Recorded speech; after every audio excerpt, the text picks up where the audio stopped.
L'essai de guerre des théâtres d'opérations extérieures. Anaïs Koutz y faisait allusion il y a quelques instants, Karine Lacombe, au mot du président de la République qui avait dit à Mulhouse « on est en guerre ». Est-ce qu'on l'est toujours aujourd'hui contre la maladie?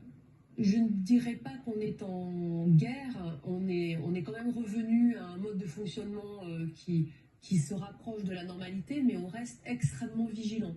Plutôt préoccupé d'ailleurs, et extrêmement vigilant. Voilà, c'est pour ça que je vous pose cette question. Est-ce que la situation sanitaire aujourd'hui vous inquiète? Est-ce qu'on est revenu finalement au niveau que l'on avait connu en janvier? Je pense qu'on n'en est pas très loin, effectivement. On a quand même beaucoup de signaux de frémissement. On voit que le virus n'a pas disparu, évidemment.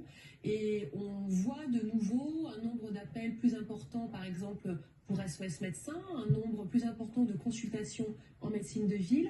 On voit de nouveau arriver des patients aux urgences avec une Covid-19 comme celle qu'on voyait en mars-avril. Certains patients sont passés en réanimation. Donc même si on n'atteint pas du tout les niveaux qu'on avait en mars, il y a quand même des signes préoccupants. Avec des profils qui évoluent ou pas?